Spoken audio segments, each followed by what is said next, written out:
नमस्कार, आप देख रहे हैं अपना उत्तर प्रदेश में हूं आपके साथ सचिन चौहान। खबरों की शुरुआत कर लेते हैं बड़ी खबर के साथ और फिलहाल ये बड़ी खबर सामने आ रही है मथुरा स्टीमर हादसे से जुड़ी। ये बड़ी खबर 11 लोगों की मौत के बाद एक्शन देखने को मिल रहा है। नाव हादसे के बाद 2 की गिरफ्तारी हुई है।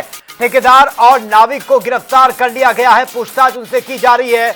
बहुत बड़ी लापरवाही इस मामले में सामने आई थी। आपको बता दें कि इसमें अब तक 11 लोगों की मौत हो चुकी है, 4 लापता हैं जिनका रेस्क्यू चल रहा है। मथुरा नाव हादसे पर यह बड़ी अपडेट, इसमें कुछ गिरफ्तारियां भी हुई हैं। ठेकेदार और नाविक को गिरफ्तार किया गया है। 11 लोगों की अब तक मौत हो चुकी है, जबकि 4 लोग अभी भी लापता है जिनका कोई अता पता नहीं है। गोताखोरों की मदद से उनको भी ढूंढने की जद्दोजहद चल रही है।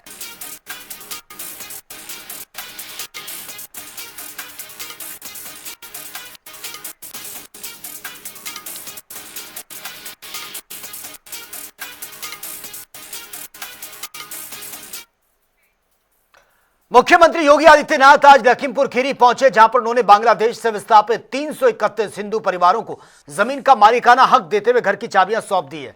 आपको बता दें कि निर्णय राज्य सरकार की सामाजिक समावेशिता नीति को मजबूत करेगा और इन परिवारों को सुरक्षा और स्थायित्व भी प्रदान करेगा। वहीं कार्यक्रम को संबोधित करते हुए सीएम योगी ने जहां डबल इंजन सरकार की उपलब्धियों को गिनवाया, तो वहीं विपक्ष पर जमकर बरसते हुए भी नजर आए। भारतीय परंपरा में धर्म की जो व्याख्या की गई है बहुत सहज और सरल है। परहित सरसित धर्म नहीं भाई, और उसको जीवन में अंगीकार करने के उद्देश्य से ही डबल इंजन की ये भारतीय जनता पार्टी की सरकार लगातार पिछले 9 वर्षों से प्रधानमंत्री मोदी जी के मार्गदर्शन और उनके यशस्वी नेतृत्व में आज उसी अभियान को लेकर के चल रही है। और उसी क्रम में आज मुझे लखीमपुर खीरी जनपद के अंदर, अभी कुछ देर पहले मैं पलिया में था,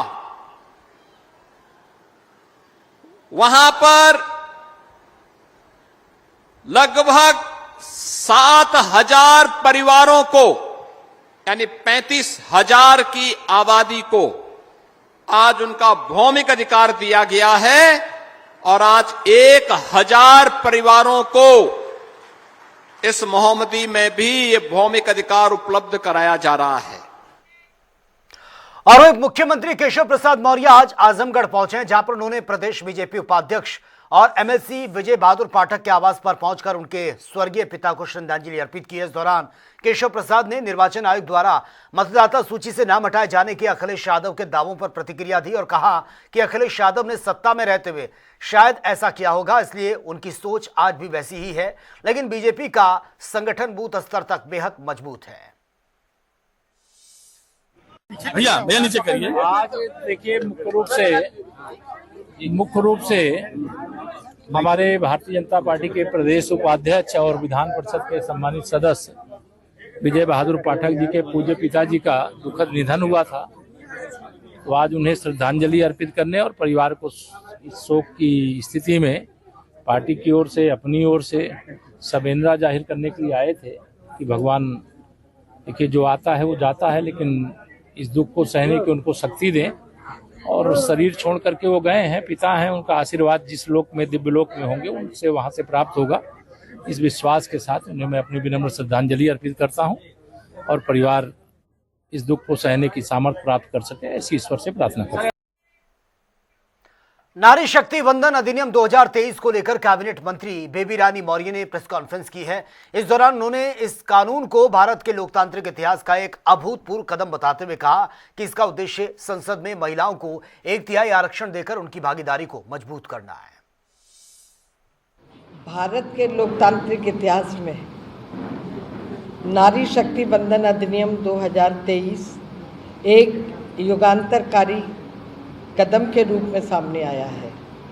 लोकसभा और राज्यसभाओं में महिलाओं के लिए 1/3 आरक्षण कि एक आरक्षण का यह प्रावधान केवल प्रतिनिधित्व बढ़ाने तक सीमित नहीं है, बल्कि नीति निर्माण को अधिक समावेशी, संवेदनशील और प्रभावी बनाने की दिशा में एक ठोस पहल है। इसका शीघ्र और प्रभावी क्रियान्वयन महिलाओं को नीति की लाभार्थी से नीति की निर्माता बनाने का मार्ग प्रशस्त करेगा और यही विकसित भारत के निर्माण की आधारशिला रखेगा।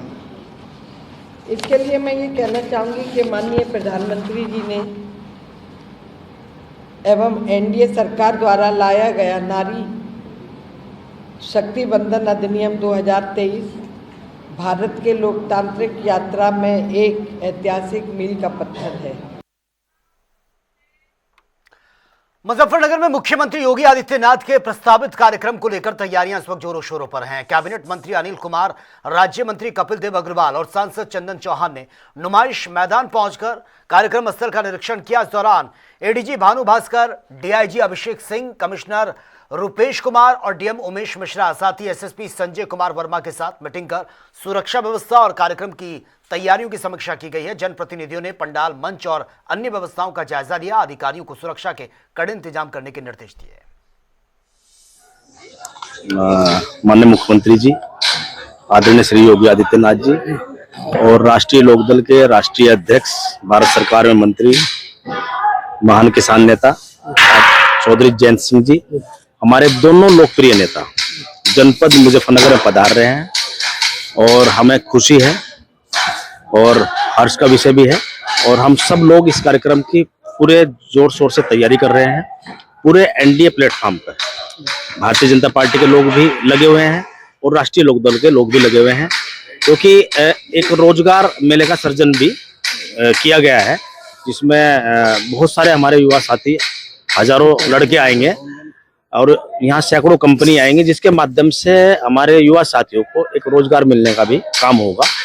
अभी हम यहाँ नुमाइश मैदान मुजफ्फरनगर में हैं और पूरे जनपद का सौभाग्य है कि हमारे बहुत ही ऊर्जावान मुख्यमंत्री श्री योगी आदित्यनाथ जी 13 अप्रैल को मुजफ्फरनगर में आ रहे हैं। एक वृहद रोजगार मेले का आयोजन हमारे विभाग व्यवसाय शिक्षा कौशल विकास विभाग के द्वारा किया गया है, जिसमें लगभग 15,000 रजिस्ट्रेशन अभी तक हो चुके हैं। 25,000 से अधिक नौकरियां उन अभ्यर्थियों को मिलने वाली हैं। उसके अलावा आदरणीय जयंत चौधरी जी, जो भारत सरकार में मंत्री हैं, हमारे विभाग के मंत्री हैं, वो भी हमारा आतिथ्य उन्होंने स्वीकार किया है, वो भी आ रहे हैं।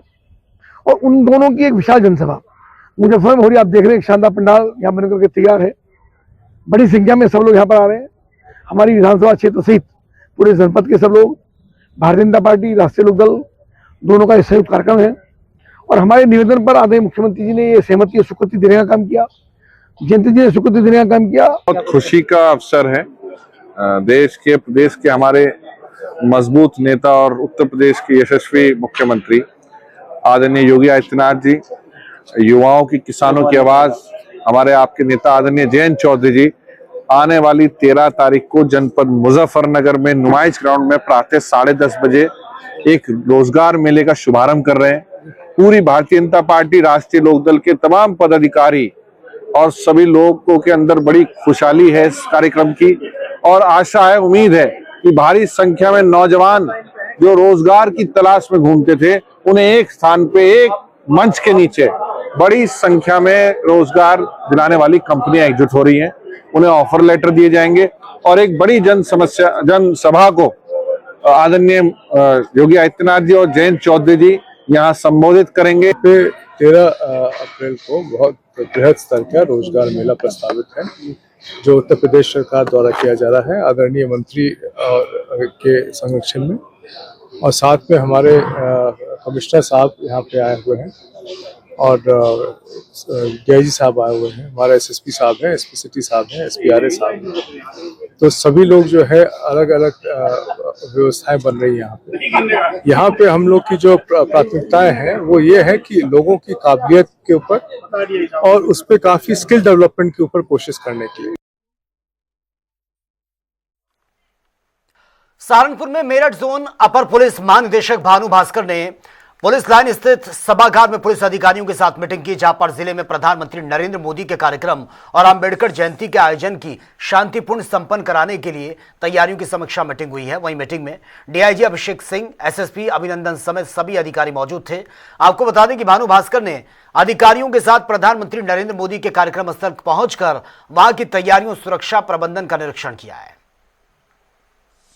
यहाँ पे सहारनपुर पुलिस लाइन में हमारे साथ डीआईजी श्री अभिषेक सिंह साहब हैं और हमारे एसएसपी श्री अभिनंदन साहब हैं, एसपी आरए साहब हैं, एसपी सिटी हैं और सारे थाना प्रभारी और क्षेत्र अधिकारी हैं।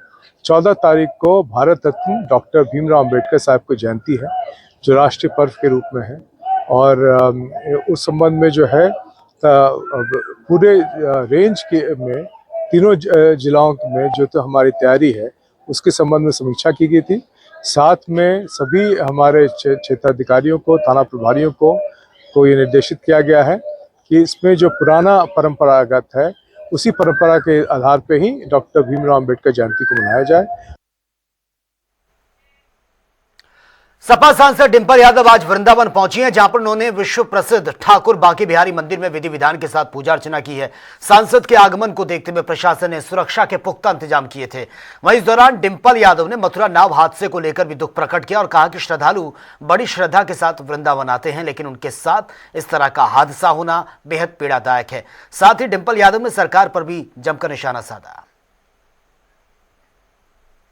इसकी सूचना मिली थी हमें कल रात को। जो ये हादसा हुआ है बड़ा ही दुखद और दुर्भाग्यपूर्ण है, क्योंकि जहां श्रद्धालु बड़ी श्रद्धा के साथ वृंदावन आए थे, लेकिन यमुना नदी में जो हादसा हुआ है, हम सभी परिवारजनों के साथ अपनी संवेदना देते हैं और साथ ही सरकार को भी कहना चाहेंगे कि बेहतर इंतजाम कराएं, क्योंकि अगर ओवरलोडिंग होगी नाव में तो कहीं ना कहीं कोई ना कोई इसका खामियाजा भुगतेगा और इस बार श्रद्धालुओं ने इसका खामियाजा भुगता है। उन सभी परिवारजनों के साथ हमारी की जिस तरह की लापरवाही बरती गई है आगे ना हो, इसके लिए सरकार काम करे और श्रद्धालुओं को इस तरह की क्षति ना पहुंचे कि जहाँ पे वो अपने परिजनों को खोए। तो सरकार की पूरी तरह से जिम्मेदारी बनती है, उनको बेहतर व्यवस्थाएं करनी चाहिए। राष्ट्रीय पिछड़ा वर्ग आयोग के अध्यक्ष साध्वी निरंजन ज्योति आज हमीरपुर पहुंची है, जहां पर उन्होंने जिला मुख्यालय के सर्किट हाउस में जन सुनवाई की। इस दौरान साध्वी निरंजन ज्योति ने पीड़ितों की समस्याएं सुनी हैं, अधिकारियों को निस्तारण के निर्देश भी दिए और इसके बाद एक निजी कार्यक्रम में शामिल होने के लिए बीमार के लिए भी वो रवाना हुई हैं। मैनपुरी दौरे पर पहुंचे प्रभारी मंत्री नरेंद्र कश्यप ने निर्माणाधीन साइबर थाना और करहल की अनाज मंडी, जिला अस्पताल का निरीक्षण किया। इस दौरान उन्होंने गेहूं खरीद एमएसपी पर सुनिश्चित करने के निर्देश दिए और मरीजों से बातचीत करती हुई नजर भी आई हैं और साथ ही कन्नौज मामले में असीम अरुण का समर्थन करते हुए उनके बयान को सही बताया और एसआईआर प्रक्रिया को लेकर निष्पक्ष उन्होंने करारा जवाब भी दिया और विपक्ष पर निशाना भी साधा। उन्होंने कहा कि कुछ नेता हर संस्था पर सवाल उठाते हैं।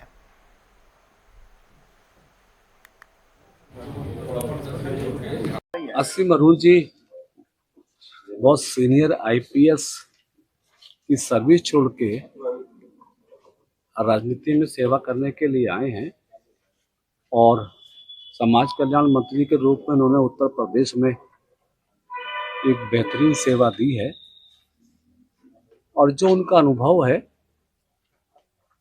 उस पर भरोसा किया जा सकता है। जिस तरह की परिस्थितियां 2012 से 2017 के बीच उत्तर प्रदेश की जनता ने देखी थी, 5 साल में 700 दंगों का रिकॉर्ड अखिलेश यादव जी की सरकार का एक बड़ा नमूना है। अपराध और परिवारवाद से सियासत का सत्यानाश। प्रयागराज के करेली में माफिया अतीक अहमद के करीबी रहे प्रॉपर्टी डीलर इरफान हत्याकांड में पुलिस ने 2 आरोपियों को गिरफ्तार किया है, लेकिन इस वारदात का जो मास्टरमाइंड है, शूटर आसिफ दुर्रानी, अभी भी फरार है। पुलिस के मुताबिक रेकी कर सूचना देने वाले और वारदात में शामिल 2 लोगों को जेल भेज दिया गया, जबकि मुख्य आरोपी समेत अन्य शूटर्स की तलाश जारी है। शुरुआती जांच में जमीन विवाद को हत्या की बड़ी वजह बताया जा रहा है। परसों शाम को मोहम्मद इरफान नामक व्यक्ति की गोली मारी गई थी, जिसकी उपचार के दौरान मृत्यु हुई थी। तो उसमें 2 लोगों को नामजद करते हुए एफआईआर उसी दिन पंजीकृत की गई थी। इस पूरे मामले में 5 टीमें पुलिस की लगी हुई थी। जिसमें 2 व्यक्तियों को, जिसमें से एक व्यक्ति रेकी करने वाला है और एक अन्य व्यक्ति है, उनको हिरासत में लेकर पूछताछ की जा रही है। और मुख्य आरोपी आसिफ है, जिसका नाम सामने आ रहा है, उसकी गिरफ्तारी के लिए कड़े से कड़े प्रयास किए जा रहे हैं। कितनी टीमें लगाई गई हैं? 5 टीमें लगाई गई हैं, जिसमें एसओजी। और जब देवरिया जिले के शासन प्रशासन ने किसानों का साथ नहीं दिया तो किसानों ने देसी जुगाड़ निकाल दिया है। दरअसल आज ट्रैक्टरों को लेकर जो है दूसरे से मजबूत रस्सी से बांधकर नदी के दूसरे छोर से कंबाइन मशीन आने और खेतों तक वो ले गए हैं। यह तस्वीर है देवरिया के सलीमपुर तहसील के नादौली घाट की, जहां पर किसान कई सालों से पीपा पुल निर्माण की मांग कर रहे हैं, लेकिन कोर्ट में मामला जाने की वजह से पीपा पुल अब तक नहीं बन पाया है। और बांदा में पुलिस से बेखौफ दबंग खुलेआम वारदात को अंजाम दे रहे हैं। कुछ ऐसा ही मामला सामने आया है अरमान गांव में, जहां पर छेड़छाड़ के आरोपियों ने पहले परिवार को धमकाकर मुकदमा वापस लेने का दबाव बनाया और जब परिवार नहीं माना तो घर में घुसकर गाली गलौज उनके साथ की है। और इस घटना में एक महिला की हालत गंभीर बताई जा रही है, क्योंकि मारपीट भी हुई है, गोलियां उनको मारी गई, मेडिकल कॉलेज रेफर करना पड़ा है। दिनांक 11 अप्रैल 2026 को थाना मरका के अंतर्गत एक महिला की चोटें होने की सूचना प्राप्त हुई। सूचना पर त्वरित रूप से कार्रवाई करते हुए थाना पुलिस ने उक्त महिला को प्राथमिक इलाज हेतु सीएचसी भिजवा दिया, जहां उसकी स्थिति सामान्य बनी हुई है। उक्त घटना के संबंध में यह तथ्य प्रकाश में आया है कि महिला को छर्रों से आंशिक चोटें लगी हैं और संदिग्धों को हिरासत में लेकर के पूछताछ की जा रही है। साथ ही मेडिकल रिपोर्ट के अवलोकन से समस्त बिंदुओं पर गहनता से जाँच सुनिश्चित की जाएगी। और बदायूं से एक दर्दनाक घटना सामने आई, जहां पर 2.5 साल के मासूम के सिर से मां का साया उठ गया। दरअसल उसैद थाना इलाके में एक चलती कार आग का गोला बन गई, जिसमें पत्नी जिंदा जल गई है तो पति भी गंभीर रूप से घायल हो गया। ऑपरेशन के बाद दंपति वापस घर लौट रहा था और इस घटना से पूरे इलाके में मातम पसरा हुआ है। वहीं पुलिस ने आशंका जताई कि कार में शॉर्ट सर्किट या फिर फ्यूल लीक होने की वजह से यह हादसा हुआ है। हालांकि फॉरेंसिक टीम को बुलाया गया है और सभी बिंदुओं पर जांच भी चल रही है।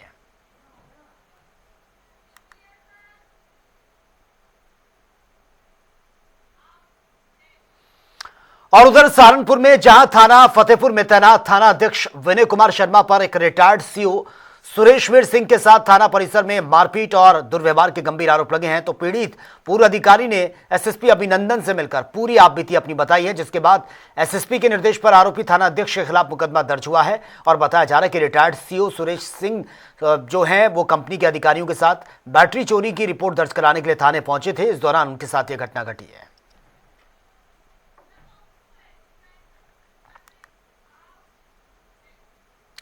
और बिहार की सियासत में जारी हलचल के बीच केंद्रीय मंत्री राजीव रंजन सिंह उर्फ लल्लन सिंह वाराणसी पहुंचे हैं, जहां पर उन्होंने काशी के कोतवाल बाबा काल भैरव के दरबार में दर्शन किए हैं, पूजा भी की है। और वहीं इस दौरे को लेकर बिहार की मौजूदा राजनीतिक परिस्थितियों से जोड़कर भी इसको देखा जा रहा है। हमारे संवाददाता धर्मेंद्र चौबे की एक बार ये रिपोर्ट देख लेते हैं। मंत्री लल्लन सिंह का दौरा और काल भैरव काशी विश्वनाथ का दर्शन करना ही कहीं न कहीं अब संकेत तेज कर देता है कि शीर्ष नेतृत्व क्या फैसला बिहार में लेने वाला है, क्योंकि अब बिहार की जो राजनीति है वो कहीं न कहीं इशारा कर रही है कि आखिर बिहार का मुख्यमंत्री होगा कौन। वाराणसी में आज लल्लन सिंह ने दर्शन किया और नीतीश कुमार के राज्यसभा में सदस्य के रूप में ग्रहण लेने के बाद अब बिहार की अटकलें कहीं न कहीं तेज होते नजर आ रही हैं। लल्लन सिंह लगातार मीडिया के सवालों से बचते नजर आए। वहीं लल्लन सिंह से पूछा गया तो उन्होंने कहा दर्शन एक निजी कार्यक्रम होता है। तो कहीं न कहीं अब बिहार की जो राजनीति है वो पूरी तरह से उथल पथल देखने को मिल रही है।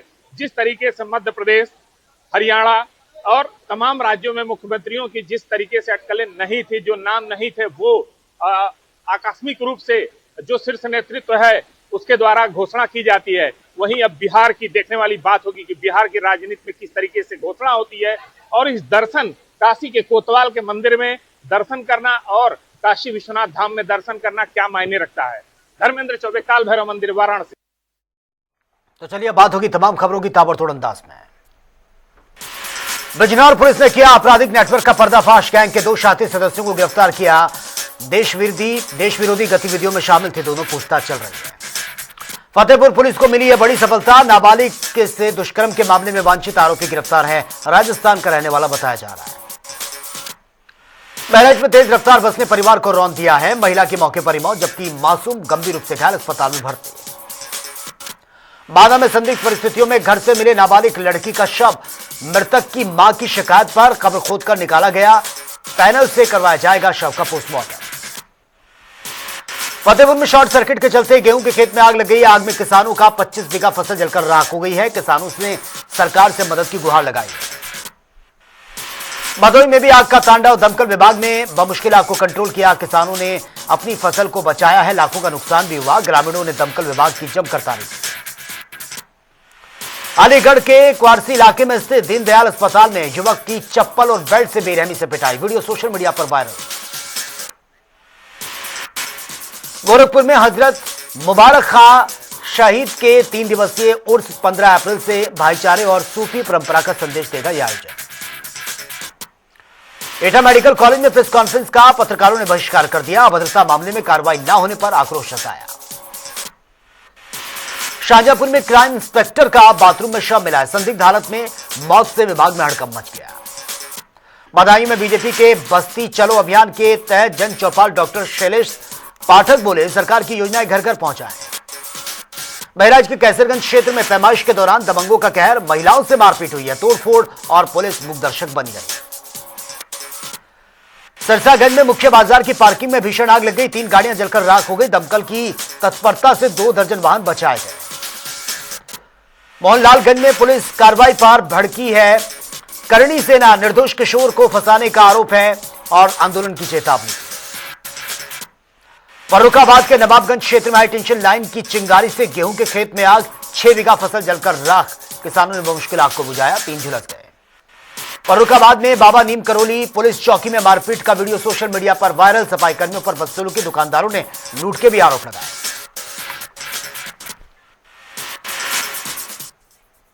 तो फिलहाल इस बुलेटिन में मेरे साथ इतना ही, लेकिन तमाम खबरों के लिए आप बने रहिए जनता टीवी के साथ। नमस्कार।